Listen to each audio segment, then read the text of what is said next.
Salut, bienvenue à la 6e page, on discute lecture façon book club.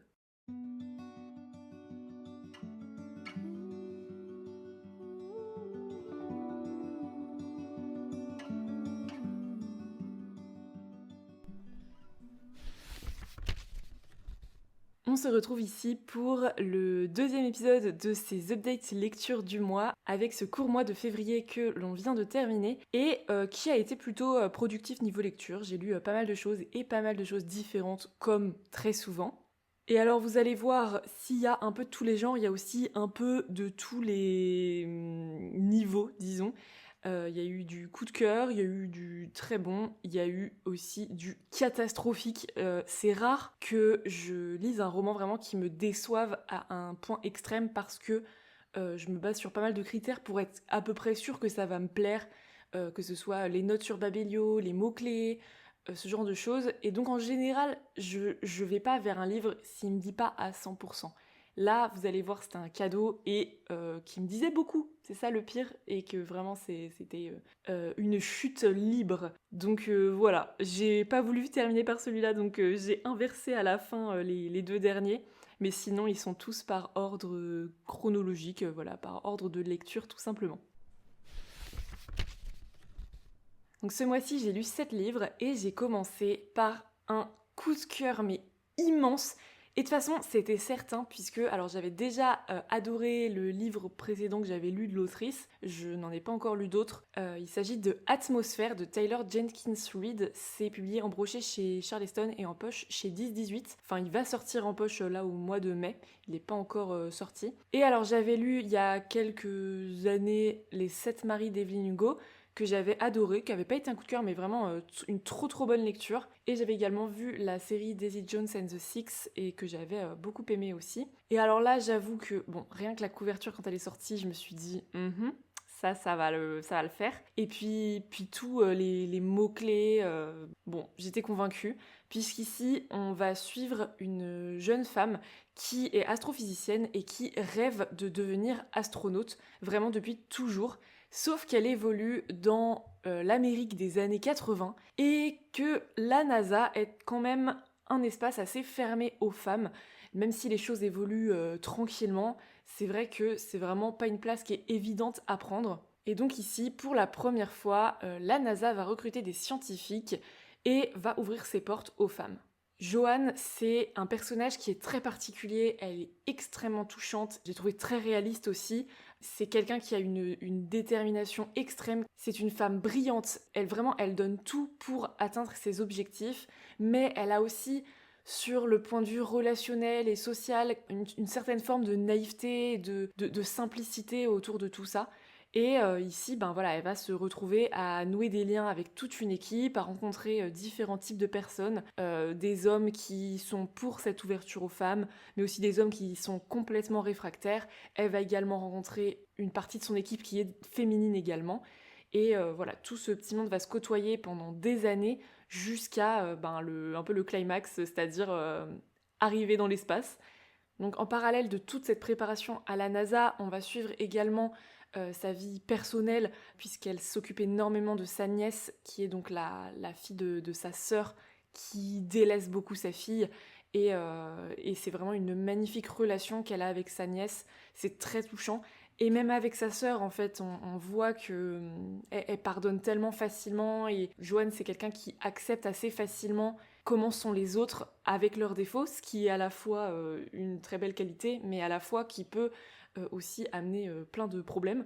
Et c'était vraiment tellement... En fait, tout ça, c'était très beau, très bouleversant. Et Atmosphère, c'est surtout une sublime histoire d'amour avec de multiples dimensions. Donc on va parler par exemple de l'amour que Joanne porte à sa nièce, l'amour aussi qu'on peut avoir pour une âme sœur, pour l'univers, pour l'humanité, pour des amis, pour la famille, mais aussi l'amour de soi et la recherche de la liberté. Et donc vraiment, c'est un livre qui parle avant tout de ça, de l'amour, mais que je ne pourrais pas classer, enfin moi en tout cas, comme une romance, ça c'est certain. C'est vraiment une histoire globale, entière. Et en tout cas, c'est clairement une histoire qui laisse pas indemne. Perso, ça m'a déchiré le cœur, ça m'a bouleversée, ça interpelle, ça révolte. Et puis il y a aussi quelque chose finalement d'un peu apaisant. Je sais pas si c'est ce côté presque en apesanteur, mais Bon, c'est écrit avec brio de toute manière, c'est vraiment d'une pure beauté, et avec cette plume et cette narration qui pousse à la fois à l'espoir et à la fois au désespoir. Il y a également un côté très scientifique que pour ma part j'adore dès qu'il y en a dans les romans. C'est d'ailleurs de toute façon indispensable ici à la compréhension et au contexte du récit, avec toute cette immersion au sein de la NASA. Moi, ça m'a complètement fascinée, ça m'a fait rêver aussi. Et en fait, Tyler Jenkins Reid, c'est vraiment une autrice qui arrive à écrire avec une sorte de réalisme, mais vraiment c'est bluffant. Elle manie à la perfection la douceur, la tension, la pression, et vraiment elle a une plume brillante, je trouve, et qui nous embarque complètement. Moi, c'est un livre qui m'a attiré, alors j'allais dire quelques larmes, pas quelques larmes, qui m'a attiré pas mal de larmes. Et c'est en grande partie dû au type de narration, puisque vous verrez, on commence par quelque chose qui va très mal tourner, et au fur et à mesure, on apprend à connaître tous les personnages impliqués dans cet événement, et on se dit, mais non, non, non, c'est pas possible, parce que quand on lit, je sais pas, un accident ou quelque chose dès le début d'un livre, ce qui est un schéma assez récurrent, hein, de commencer par une sorte de, je sais pas si ça s'appelle un incipit, ou enfin, en tout cas une sorte de pré-chapitre pour un peu mettre un contexte, directement rentrer dans l'action avec une scène forte, et ensuite on revient sur ce qui s'est passé. C'est vrai que ça nous tient en tension, puisqu'on sait un peu quel va être le dénouement, mais pas complètement à la fois. C'est terrible. En tout cas, moi, ça m'a complètement eu, et vraiment, à la fin, je pleurais allègrement. C'était un énorme coup de cœur, je le conseille énormément, vraiment, c'était incroyable.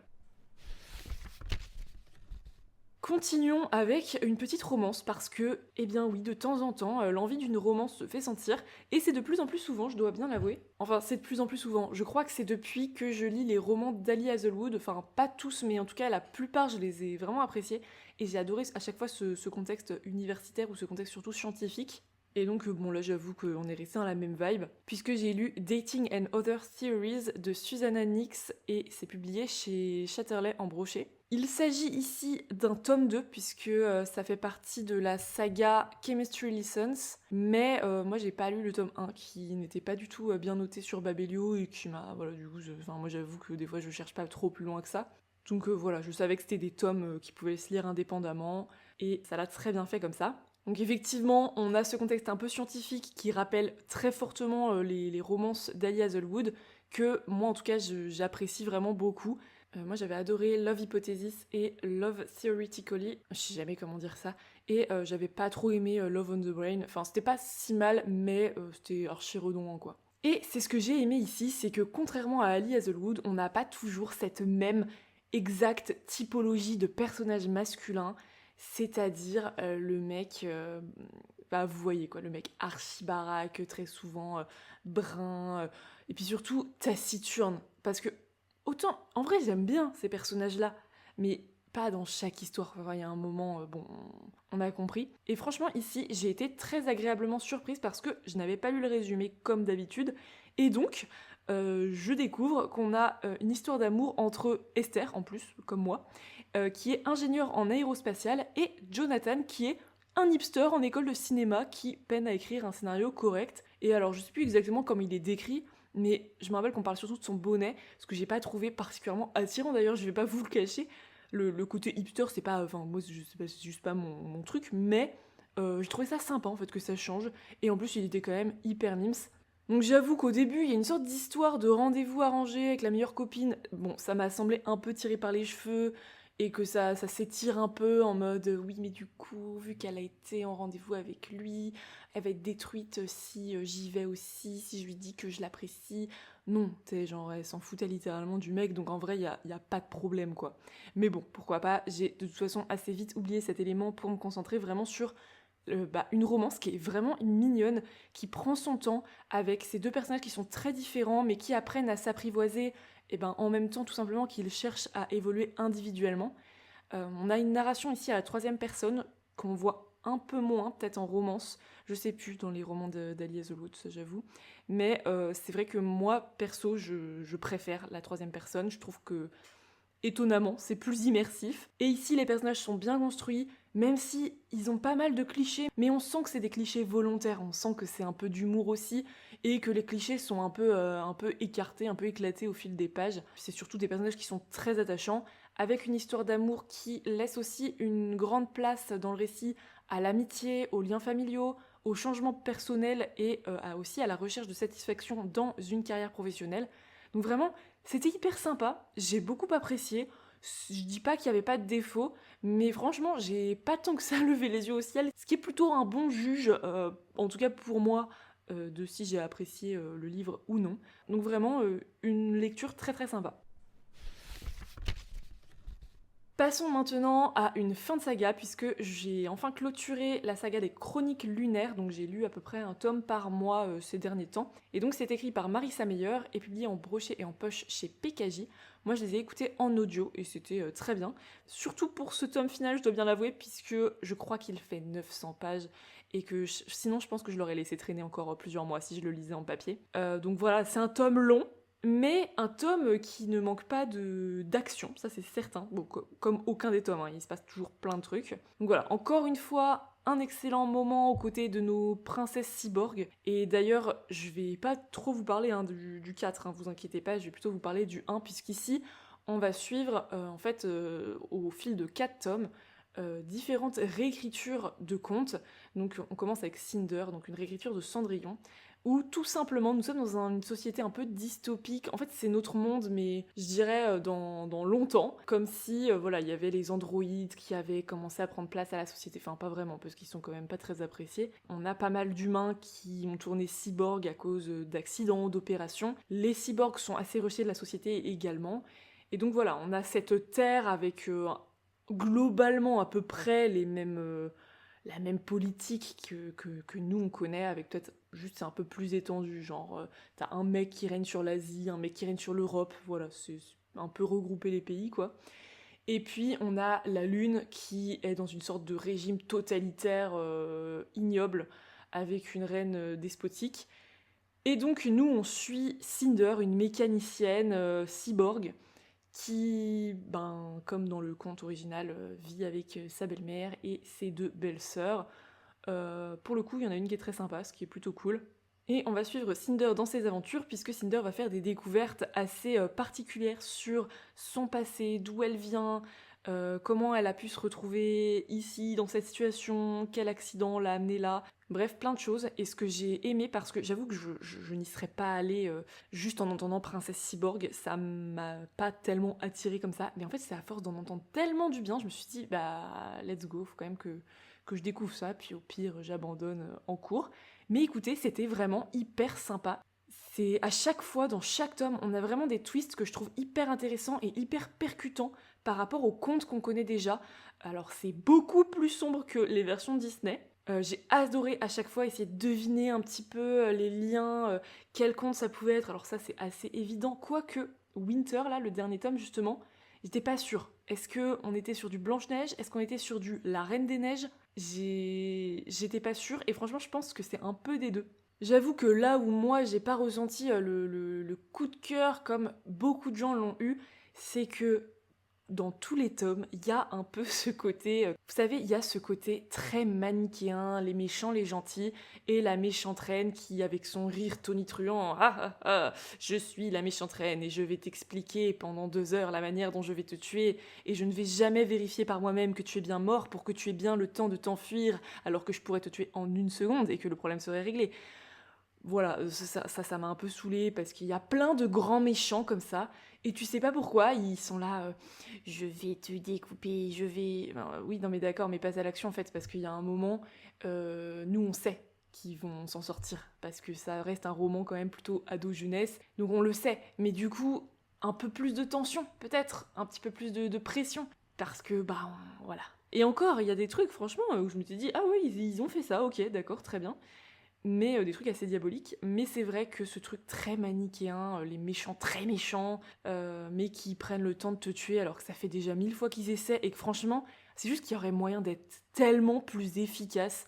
Donc bon, bref, voilà, c'est ce qui en fait un peu ce côté ado, qui aurait quand même pu être un peu plus nuancé malgré le public, hein. Moi je suis pour des œuvres un peu complexes quand même pour les enfants et les ados. Voilà, donc j'imagine que l'histoire de la reine Lévana, la grande méchante, ça doit être plus poussé dans le demi-tome à son nom, puisqu'il y a plein de, vous savez, 2,5, 1,5, 3,5, tout ça.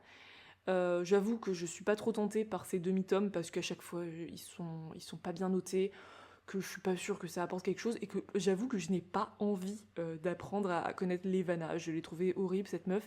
Je n'ai pas envie de l'apprendre à la connaître. Et voilà, je trouve par contre dommage que ça soit pas un peu plus exploité ici, et qu'on la voit pas un peu plus tiraillée, ou voilà, on apprend 2-3 trucs sur son passé, mais bon, pas de quoi non plus retourner la situation. Mais en tout cas, ça reste une saga très chouette que j'ai pris perso un grand plaisir à découvrir. Et on continue avec un livre que j'ai reçu dans le cadre des opérations Masse Critique. Donc c'est des sortes de... c'est pas vraiment des concours, c'est des sortes de grandes opérations service presse organisées par Babelio. Et je reçois des livres quand je participe en général. Et donc en fait c'est Babelio qui organise ça, mais c'est les éditions après qui nous envoient les titres. Et là, trop mignon, j'ai reçu en plus une petite carte avec un petit mot et tout. C'était la première fois parce que dans les autres que j'avais reçus, j'ai jamais eu de petites cartes et tout. Très sympa. Et j'ai adoré la lecture. Donc il s'agit de Nos Utopies d'Aliénor de Broc et c'est publié en brochet chez Maison CFC. Et de toute façon, quand j'ai lu le résumé de ce titre, j'ai su que c'était pour moi parce que c'est un livre qui parle d'architecture, d'écologie, de construire un futur désirable, de projets d'étudiants et en plus de proposer tout ça par la fiction pour inventer de nouveaux récits. Eh bien, c'est promesse tenue. Alors moi, perso, c'est tout ce que j'aime. J'adore ce biais de la fiction pour apprendre des choses. J'adore ce mélange un peu entre voilà, apprentissage et fiction. Je trouve ça génial. Et donc ici, on se retrouve voilà, avec un livre choral qui mêle brillamment essais et romans, qui ouvre plein de possibles, qui donne de l'espoir.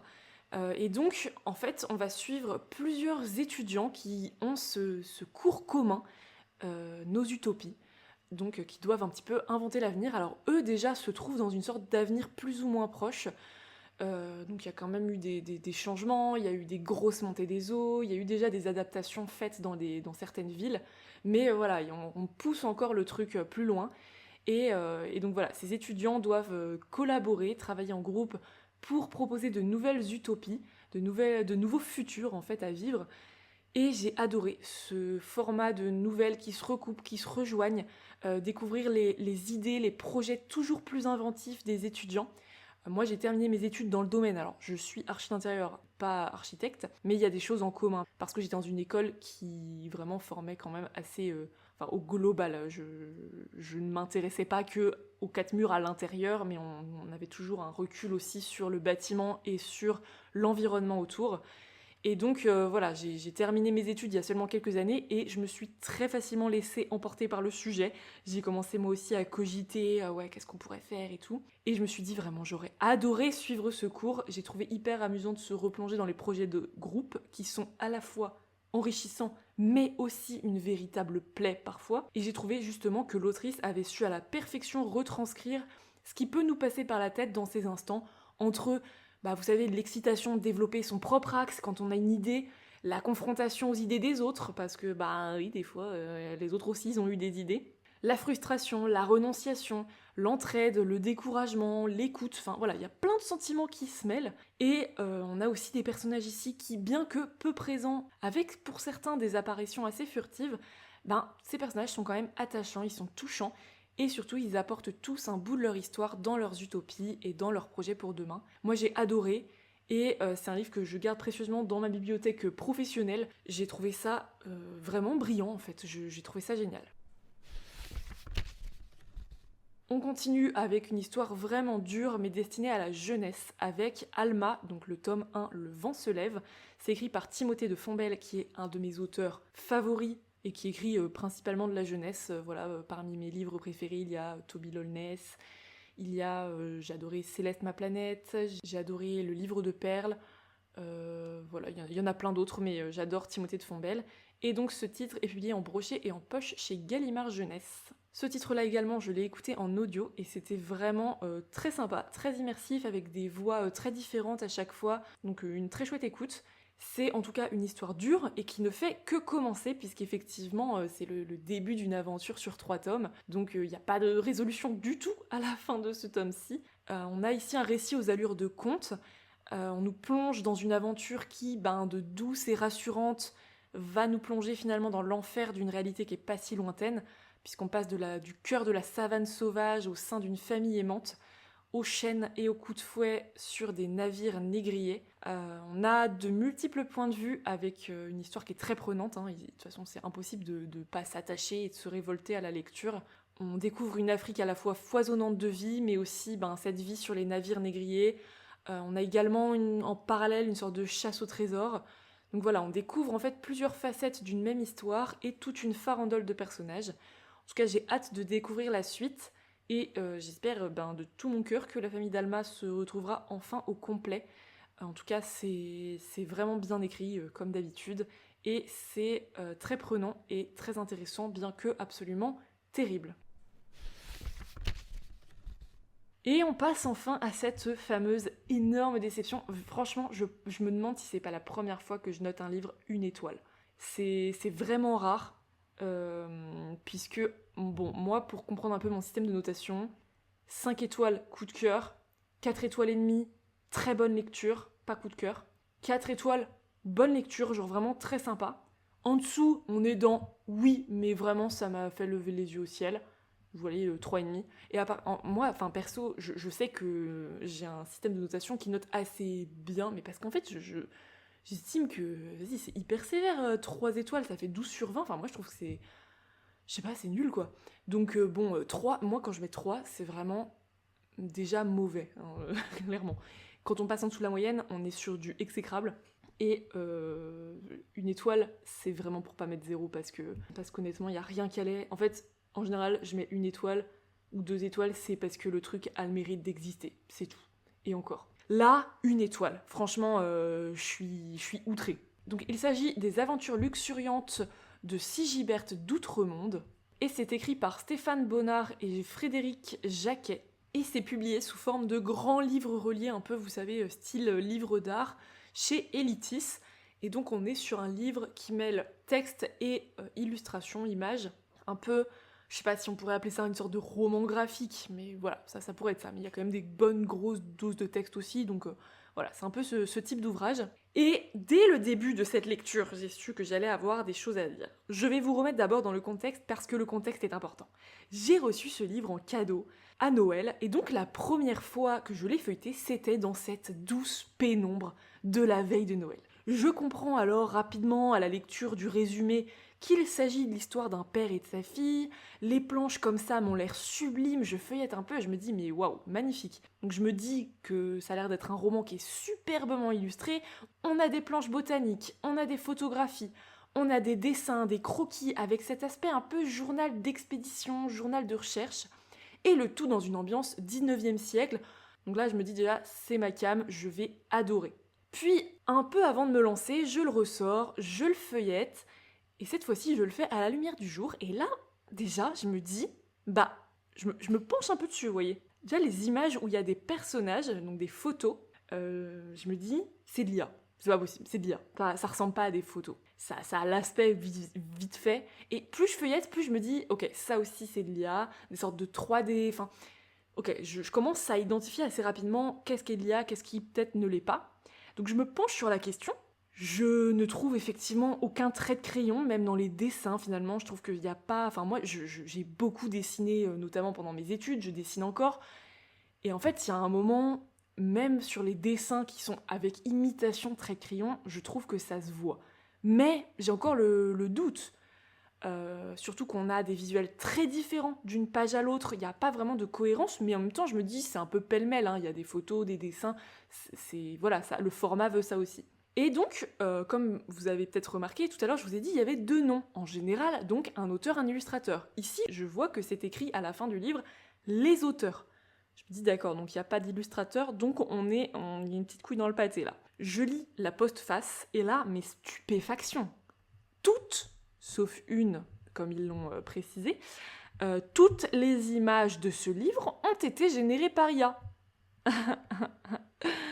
Ouais, Alors, je vais pas dire que je fais la guerre à l'IA, mais je fais un peu la guerre à l'IA, j'avoue. La guerre à l'IA générative, j'entends surtout. Ça m'énerve, franchement ça m'énerve, j'en ai ras-le-bol, je fais partie des métiers créatifs et vraiment ça m'énerve en fait, ça m'énerve qu'on donne une place à ça, je trouve ça honteux et je trouve ça honteux qu'on puisse en faire tout et n'importe quoi. Donc ici on a les auteurs qui nous expliquent leur choix sur 2 pages, nous rappelant qu'il s'agit d'un choix artistique, blabla, que l'IA utilisée ne vole pas les œuvres des autres artistes.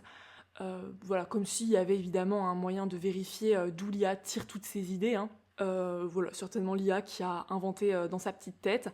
Ils nous disent que la plupart des visuels générés l'ont été à partir d'archives personnelles et d'œuvres issues du domaine public. Alors, il faut pas oublier qu'à partir de ces images et de ces textes écrits par ces messieurs, l'IA va composer. C'est-à-dire que de toute façon, elle va prendre dans ce qu'elle a appris à droite à gauche. Elle va donc très certainement prendre à une quantité non négligeable d'œuvres d'artistes simplement visibles sur Internet, pas du tout libres de droit ou autre, sans parler du fait qu'elle va évidemment garder aussi en mémoire leurs propres archives, leurs propres photos, textes et idées. Donc déjà, là, je commence à être énervée. Ensuite, il nous informe cette postface que l'IA ne s'utilise pas du tout simplement en appuyant sur un bouton, qu'il faut une réelle intention, une intervention humaine, une capacité à formuler des instructions précises selon leurs propres mots. En gros, il nous explique avec beaucoup d'éloquence qu'il faut quelqu'un un tant soit peu capable de décrire ce qu'il veut dans un texte. Effectivement, ça devrait être à la portée de 2 auteurs.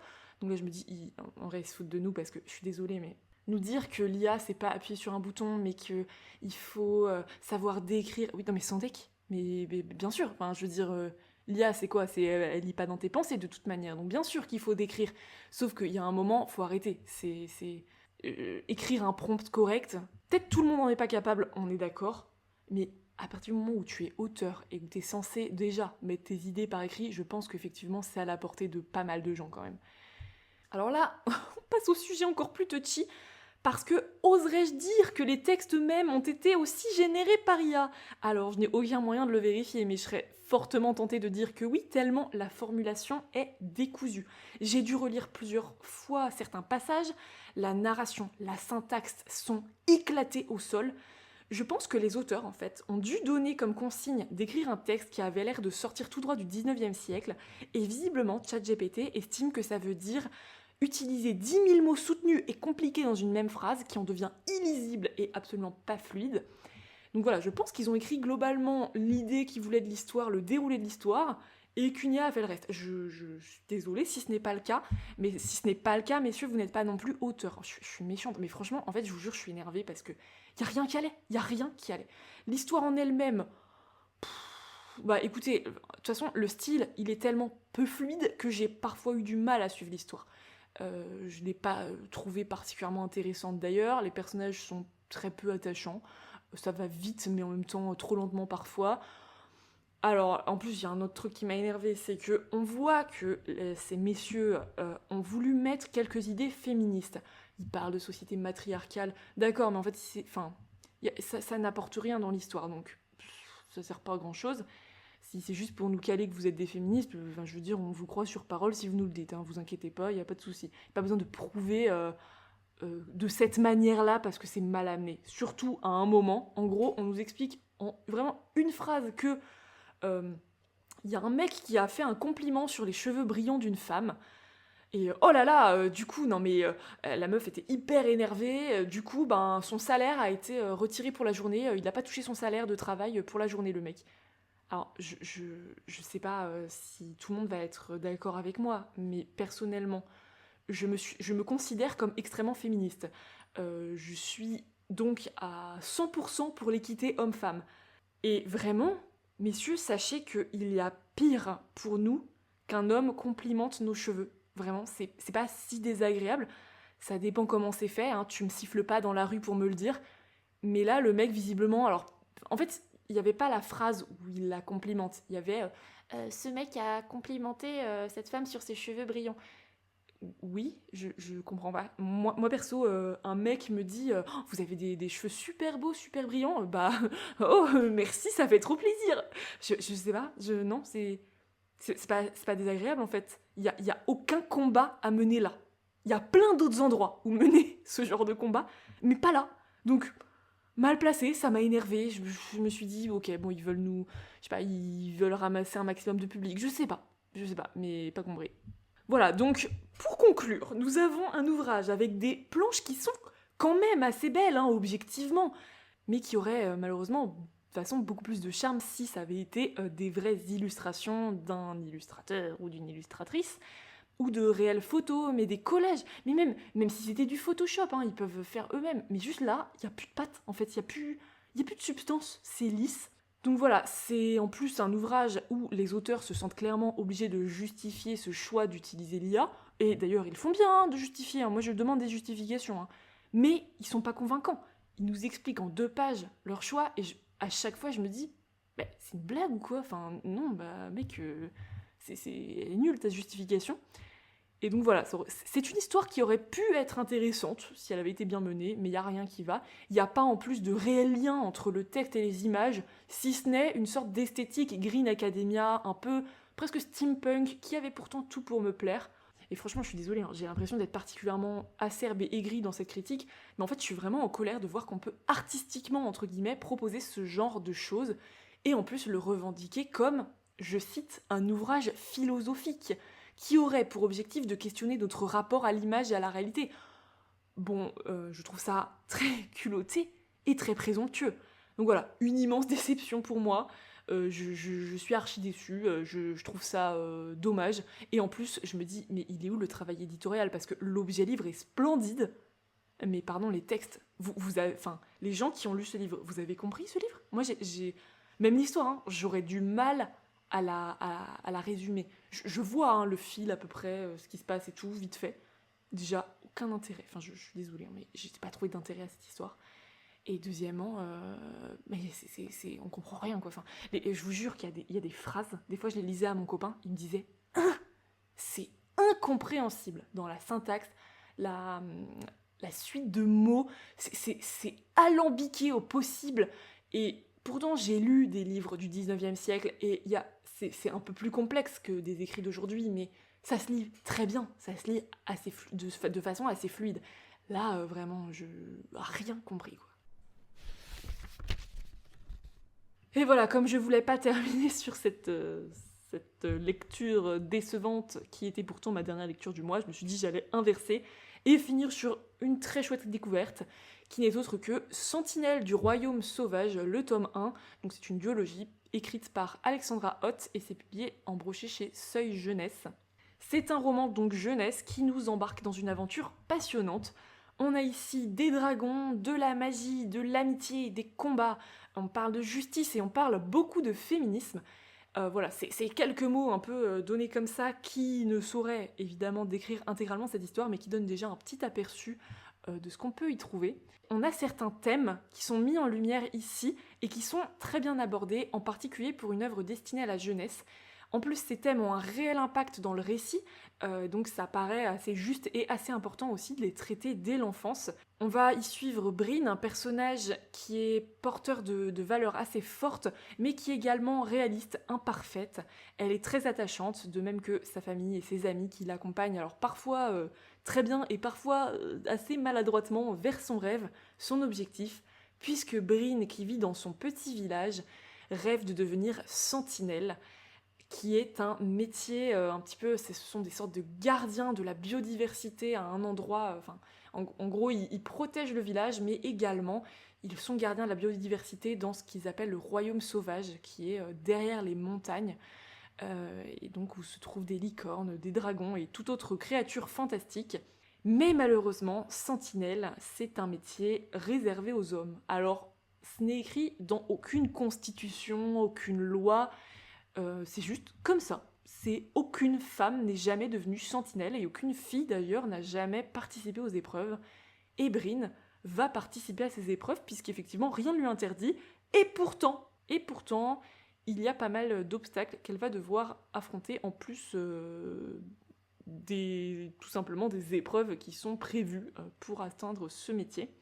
Ça a été une super découverte et j'ai hâte de découvrir la suite que je vais commencer, je pense, très bientôt. Donc voilà, vous avez pu voir, il y a eu du bon, il y a eu du très bon, il y a eu du très très très très très mauvais pour moi. Voilà, je serais très curieuse de savoir ce que vous avez pensé de ces titres, si vous les avez découverts, s'il y en a qui vous ont donné envie également. N'hésitez pas à me le dire, je suis toujours hyper preneuse de vos recommandations, de vos retours. Je trouve ça toujours très chouette. Voilà, moi j'espère que cet épisode vous a plu, que vous aurez pu un petit peu trouver des idées de lecture, ou peut-être que je vous ai découragé à en lire certains, on ne sait pas. On se retrouve très bientôt, soit pour un prochain épisode au cours du mois, donc soit un épisode thématique, voilà, peu importe, soit sinon le mois prochain pour le prochain update mensuel. Moi j'adore ce format, je trouve ça génial, et j'étais trop contente de l'enregistrer, comme d'habitude. Donc merci pour votre écoute, et à très vite pour un nouveau chapitre.